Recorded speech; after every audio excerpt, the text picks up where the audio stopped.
Anthony, welcome to this wonderful moment to interview you. I met hmm you at Finney Ridge when you were hmm in an art show. What's the name of hmm the group that you're with, that you were showing The with? the Emerald City Art Club. How Uh, long have you been a member of that group? I've been a member with them about 5 years.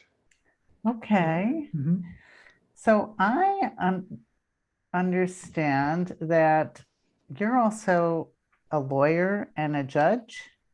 Yes. Currently, I'm a judge. I don't practice law because once you become a judge, you're not allowed to practice law anymore. But yeah, I was a lawyer for Oh. 20 plus years and now a judge. Mhm. And when did you start painting in that? I started painting 40 years ago, long before I became a judge. Um, Okay. I uh, my first career was as a linguist with a minor in art, and I Mm. worked for almost 10 years as an interpreter and an analyst for the US Navy. I was a naval intelligence analyst. And in the early 90s, Don't Ask, Don't Tell came around, and I had to leave. Oh. And I went back, worked on my master's in art and art history, and my upset with what had happened turned me into an activist, and I became a lawyer. And then I spent most of my career as a civil rights lawyer, and then Mm. became a judge. But I picked up art in a serious way again after my early lawyering career. I didn't do a lot of art other than drawing, but I picked up painting um, in 2015 again, after I served as president of the State Bar Association. Um, and um, I decided I'd ignored it too long. So I decided to pick it back up again. And I joined Emerald City Art Collective as a way of sort of being with other people who, at different levels, some are professional artists, some are newbies, some are like me that fall somewhere in between. And so that was my way of sort of reconnecting with an art community and getting reestablished as an active painter again. And you were telling me that that painting has something to do with lowering your stress. Yeah. Can you talk about that? hmm Yeah. I'm by no means an expert on this area, but That's I've okay, I read, am. yeah, I've read, I've read a lot of material, and I've got a lot of friends who are art therapists. Uh-huh. Um, One down in Palm Springs who's very good at it. And I've read a lot in the area of the neuroscience of art, what happens in the brain when you're performing art or creative activities. And so there's been a lot of very interesting studies over the last 10 years, 10, 15 years. And so I've always been involved in health and wellness for the legal profession and for judges. When I became a judge, I started doing these sessions for judges. And I talk about how self care can be accomplished through artistic or creative practice. And then Okay. more recently, the neuroscience to show how that actually benefits your work as a judge. So you're familiar with the neuroscience studies on art and creativity? A little bit, but it sounds like you have really, that you use that in your Mhm. teaching and a deep Yeah. dive in that. So what is it about that Well, fascinates the you? brain works in a few different modes, right? The neural pathways are different. They don't always all work at the same time. They talk about passive pathways where we don't have to think too much about what we're doing, executive pathways for decision making, interpretive, or um, there's another term they use for it that escapes me at the moment, but a pathway that's all about assessing information, right? Analyzing. There are a couple of them that are thought of as intuitive pathways. that are all about how our active brain deals with understanding things that we don't have raw data for, things like that. So they don't really work well together, the different pathways. There are very few instances in life where they all work at the same time. And one of them is in creative exercise. When they did the studies and they started putting people in CAT scans and neural scans while they're in the creative process, they started realizing that the creative process causes all of those network paths to work together in order to create and execute, right? Mm-hmm. And so by doing that, it forges new links between the pathways, keeps them active, Mm-hmm. Increases neuroplasticity in the brain, Mm-hmm. has a lowering of cortisol levels. I mean, these are all the studies. It lowers cortisol, Right. And increases. that's your stress level for those That's that the are stress level, listening right? in. Lowers Mm-hmm. cortisol. And then a few other benefits. There's like 7 or 8 of them that are listed in these studies, and they're all very interesting. And while you can get those benefits from other things like physical exercise and meditation, yoga, things like that, creative exercise, and they list what they consider creative exercise. It can include dance. It can include dance where you're choreographing, not just performing, but where you're actually taking the creative process of creating dance. Painting, drawing, most types of music when you're composing music, Mm-hmm. things like that. So but creative exercise is the only one that gets all of them activated at the same time, all 7 of these benefits. And it's the only one that gets all of the different parts of the brain linked together. There are a few professions that do this too, like certain areas of the medical field that deal with complex surgery, right?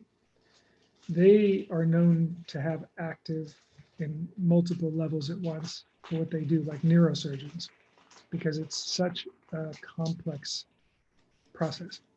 But they come out and say it's very hard. Creative process is the only one that everyone can do.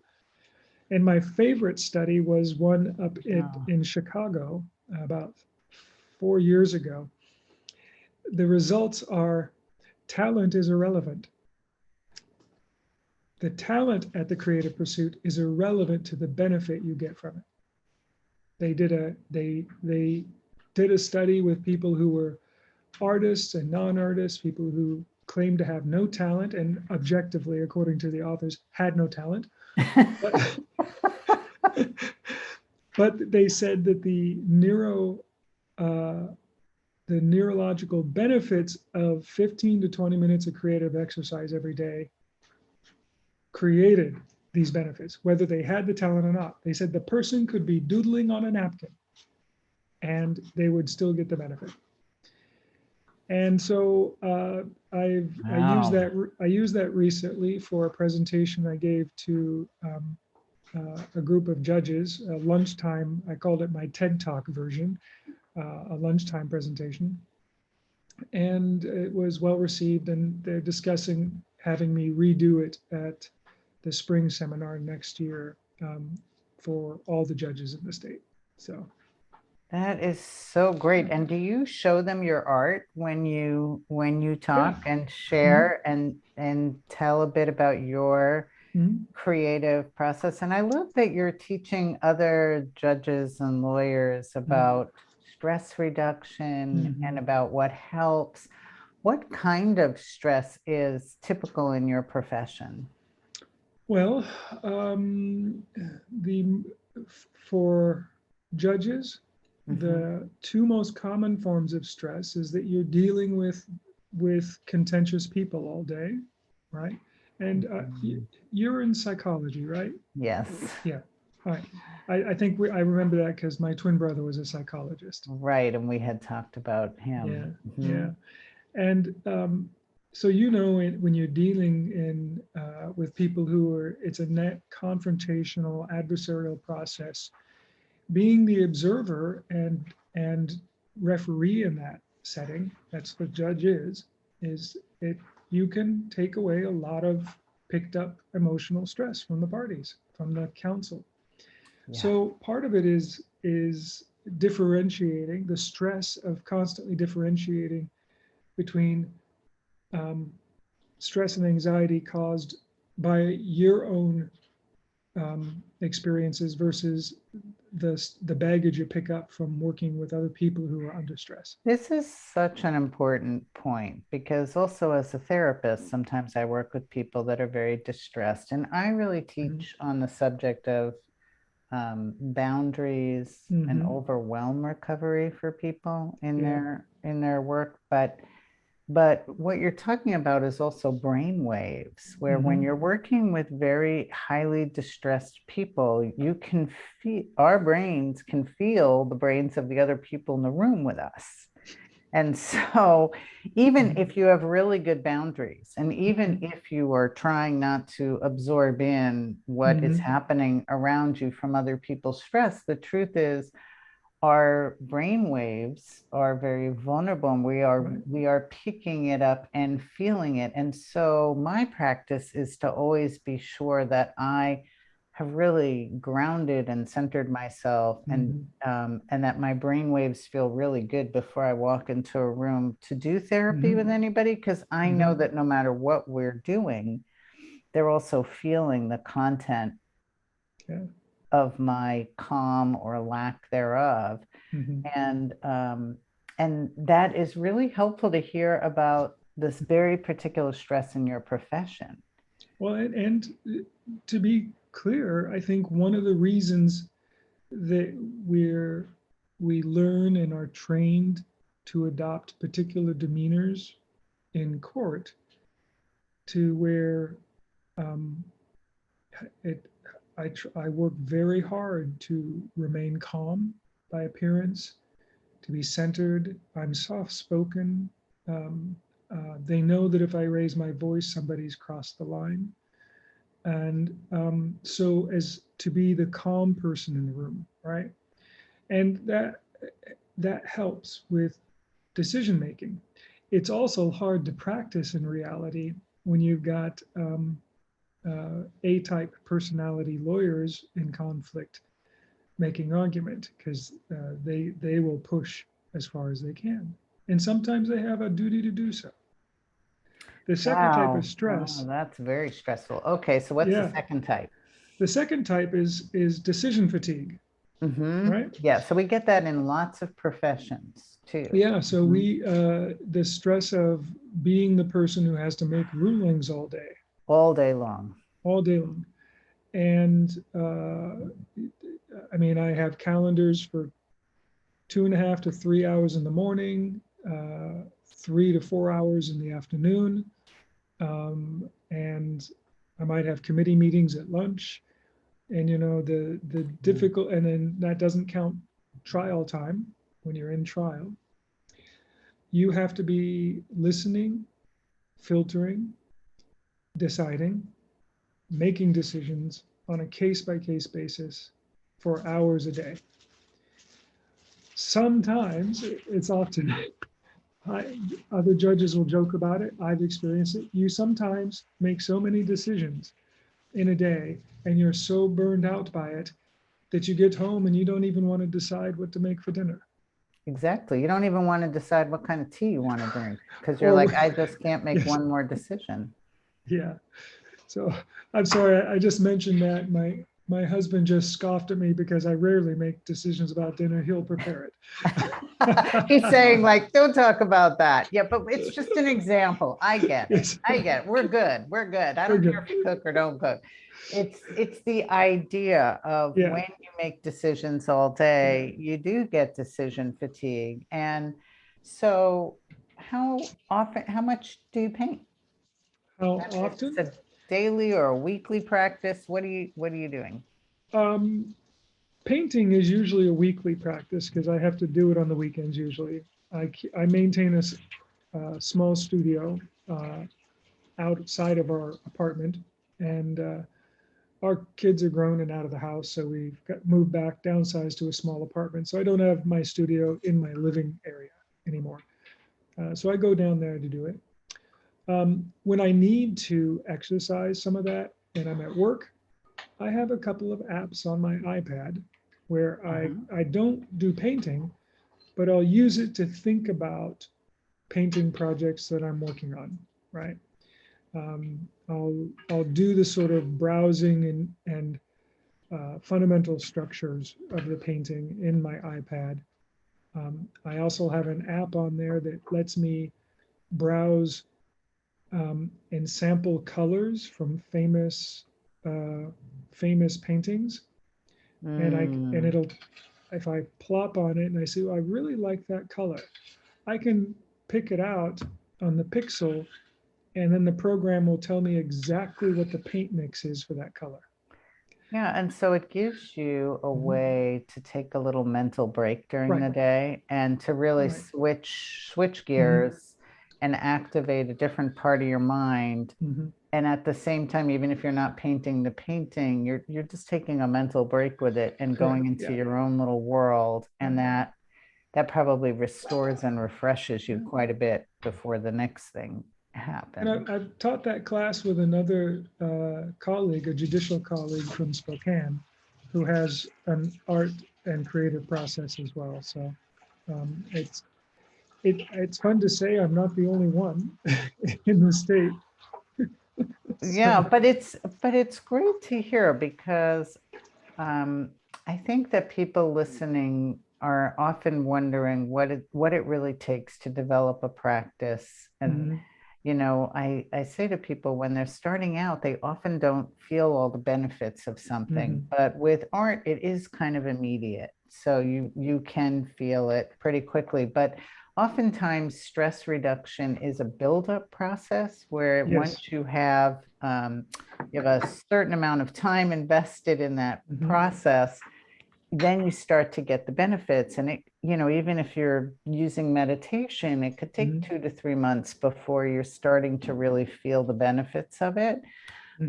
So I just love knowing that you're out there and that you're sharing with others something that has been so helpful. We were just talking about how, in your line of work, you are a witness to people's lives and to certain amount of trauma and loss and powerlessness. And you were just talking a little bit about how, can you just share sort of how your art helps you with those feelings that you have to carry? Sometimes the people that come before judges, especially in my court, which is a therapeutic and rehabilitative court, all right, you're there to try and help them if you can find them help and if they're willing to use it. But sometimes you fail. Sometimes the participants don't pull out of the spiral, either addiction or mental health issues, and sometimes they die. It can be a difficult process, and I actually have used my art as a way to process the grief and trauma of having this happen, seeing young people who overdose or commit suicide. And so it can actually be a way to express things that I can't process verbally. So in my profession, I have a very similar experience to that, because everything everyone says to me is confidential, right? So I have no way to talk about much of what I see, right? And it has been really helpful to have art practices that help me with processing. I use a lot of journaling and writing for that, and I have for decades, and that helps me integrate and bring things together. And sometimes it's poems where I find metaphors for things, but when we're in professions where things are confidentially kept, it can also be a burden of what we carry. and that we need a place where we can also grieve our Mm-hmm. losses and grieve what we're witnessing. And so it's been very helpful to hear you say that your art Yeah. also does that, and that when you teach, you share that with others. Yeah. I have shared some of the pieces with colleagues in presentation, because I think all judges and many lawyers are starting to realize that as a lawyer, you're in a counseling profession and you deal with a lot of people and they're not always on their best days. All right. And the That's a courts have beautiful way certainly of saying it. It's not their best day. Not the best day. And but the profession is starting to realize that this is secondhand trauma, right? That it's that we can experience grief. Why do we experience grief with a defendant in front of me? Because I have empathy and I feel for them and I wanted them to succeed, and they fail and they die. And so if you don't process it, you lose the empathy, and then what good is it in the job? Right? How can you Beautifully said. how We can you want to keep serve it? our empathy. We We want want to to keep exactly. the fact that we can feel, but then we Yes. have to have a place where we can feel what we can Yes. feel. And sometimes that means being with the grief for a while until it lifts, until we're on to the next set of feelings. But there is a certain amount of needing to process. So thank you for covering There's always that. more. Now your paintings, just switch over to your paintings. They're kind of intense and meaneful. I mean, you paint Or at least some. those the two you saw at the show. Yes. Yes. I have a tagline on. I don't know if you visited my website, my art website. Well, we're going to send everyone to your website. Yes. Well, my it's going to be art right website, under your face in the picture that they see. Thanks. Well, I appreciate that. There's a lot of different styles there, and but I've always believed, and it's probably because I've been a civil rights lawyer and a social justice advocate, that I believe my tagline is art is communication and it should be a tool of social justice, right? So I very rarely, I'll go a little while and not do something that's meaningful to me from an activism sort of standpoint. So the one piece diversity, which was up at the show, it was made for the Minority and Justice Commission for the state. And I've served on that commission, and it was their artwork for all of their stuff. The image was used in 2019, 2020. And then I'm going to show that image for our audience. Would that be okay, so they can see what we're talking about? Feel free. And so that one was designed specifically for them. And then that's just for the image. The prints for that I've sold at the cost of printing to any public official who wants to put it in a public space, because it spells out diversity with multiple hands from different people. And then the original goes to a charity auction. So I did it as a passion for a message. The Long Night of Lady Justice, the other one, was sort of an evolving piece. And as 2020 went on a little longer, it developed more and more.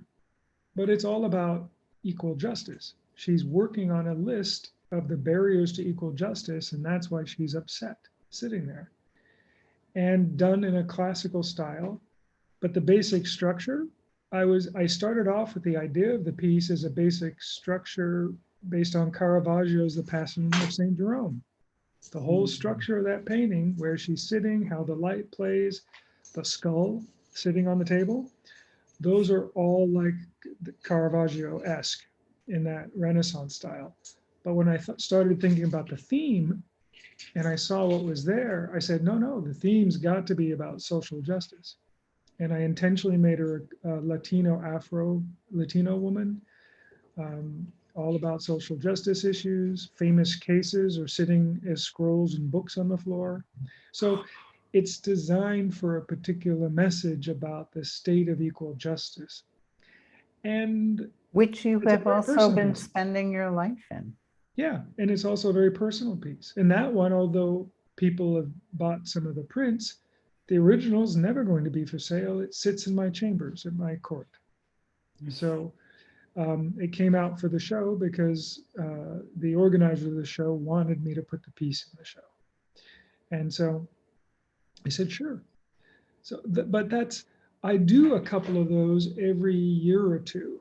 And then I'll do some other pieces. My current piece that I've been working on for the last 10 months is a large surrealist piece that's much more pointing towards the styles of Magritte and one of the other Belgian impressionists.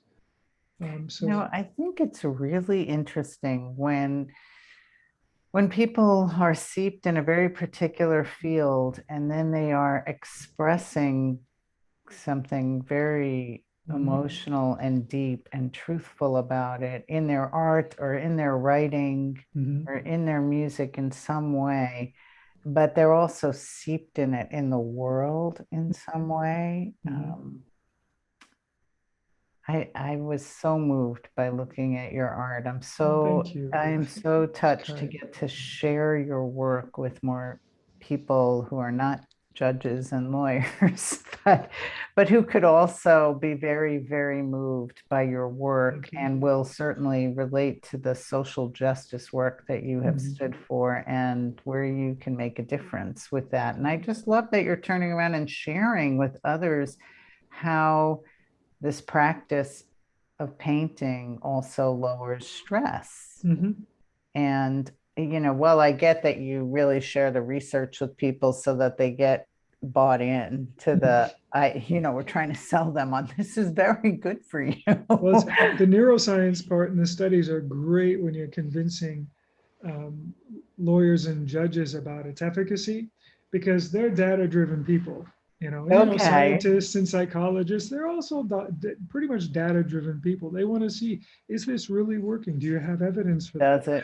Does it really work? One of the most interesting things that I saw in studies on meditation is that when they studied monks who have been meditating for years, that their whole brain, which is where you started talking about the whole brain working together, instead of their brain firing all over the place, which is what would happen if you put little electrodes on my head and saw what I was doing. We fire all over the place. Theirs was pulsing, their whole brain in unison, and then their brains were pulsing together. Oh. When they're doing a group of monks all meditating at the same time and they pulsed in synchronous? Their whole brain pulses as one beat and their brains pulse together. And I can send you the name of the book that research is in because I know you'll find that fascinating as well, but it talks about kind of that whole brain connection that you're talking about. And, the other thing that you mentioned that I really want to highlight for people is the studies where you talked about the 15 to 20 minutes of a practice. And the research really shows that if we get people to do their self-care for 15 to 20 minutes a day, it turns into a tipping point and they will stick with it and it'll go longer. And so and it can be as much for creative processes. It can be as much as doodling on a paper or taking paper clips and turning them into sculptures. It can be routine things you can do at your desk for 15 minutes during your lunch after you finished eating. It could be something as simple as that. And they say, if you keep at it every day and of course, like meditation, it's all about intentionality. If your mindful intention towards it is to create something and be open to the process of creating, regardless and giving up on outcome, then you get this benefit. And the only difference is, like a couple of famous artists said, the creative process is agony and ecstasy, mostly agony. Um, and that's largely because of that's where the gap in talent and between talent and vision comes And in. when you get focused on the outcome, when you get focused on expectation of result, that's usually where the agony or the unhappiness comes from. But to just be in the moment, to create something and be delighted with the outcome, So when you share this with people, and do you give them an exercise to do, or do you give them a get started step of like how to get, or do you, I mean, just, yeah. So someone asked me this once. Do you hand out oil paints? I mean, what do you do? So when I teach classes for kids, right? I'll teach art classes for kids in this youth support program, and it's they're between 8 and 14 years old from broken homes, right? So, and it's sort of a project to keep them out of trouble, but also to give them some skills to explore things. It's almost always watercolor pencils or watercolor pens. Those are great products. So people, I had not thought about it when I did this presentation to the judges and lawyers in the past. And finally, one of them said, well, how do I do that? And I'm like, I'll give you a quote from Picasso. And I said, you may not like Picasso, you may not like who he was, but this quote kind of sells the whole thing. Every child is an artist. So pick up a set of child's tools and start making art. Watercolor pens, crayons. If you're just trying to access it, because he said the problem with being an artist as an adult is reacquainting ourselves with what the artist as a child was. And someone asked me, well, what does that mean? Oh, well, that means you have to get over the fear of being of the fear of not creating something that meets your expectations. You have to drop this idea. Children create without an expectation of approval. That's number one. The other thing they do is they haven't been spoiled by knowledge of what masterpieces look like, right? And so all of those experiences in life color our perception of our own work, and that can be a hindrance. Yes. Oh my God, that is so beautifully said, Anthony. I think that's what Picasso was getting to when he said every child's an artist, and the problem with adult artists is they forget what it was like to be a child artist. And I think that's it. I think that's the fundamental unhappiness. But so I told him, pick up a set of crayons. If you've got young kids, go and paint with them. If don't have young kids anymore, go find a set of watercolor pencils and play with that. That's great. That's my favorite medium to play with and play with people is with watercolor and watercolor pencils and collage. We use a lot of magazines. I actually like collage too. Yeah, and collaging is also an easy way for people to enter in and put things together and begin. But I love the end of his life, that. Matisse at the end of his life couldn't hold a paintbrush. Yes. And so, and his arthritis and his mobility was so bad, he would just sit there and cut pieces of colored paper and collage them. And then some of them are quite stunning. So. Yeah, I've seen them. I love that that opportunity to share with everyone who's listening is to pick up some child-centered tools. I have these crayons that are made from beeswax that are super fat, that are really fun to draw with. And I love that. That's a great challenge to everybody. Go out and just get something something that was really meant for like age 4 and under, and go play with it, or go play with watercolor pencils and see what happens. If you think you want to sculpt, go get some Play-Doh and play with that. Yes, I give out clay to people. Yes. So whenever I'm doing this, I actually bring the materials to pass out because people aren't used to doing them. Though I did have a really funny experience with this modeling clay that's super soft that I use, where you get your own pack and you can make what a boundary looks like for you. But I didn't know it takes the nail polish off of women's nails. So I always say to people, test your materials first. This was a horrible discovery. Her nails were wrecked. But anyway. I love that. That's a sound piece of advice. Test your materials. Before you give them out in a room. Oh, Anthony, this has been such a great conversation. My pleasure, I just know that everybody listening is gotten an opportunity to think about their self-care and art, and just a way to dive in with whatever it is. I think you've just encouraged a whole lot of people. So well, thank you.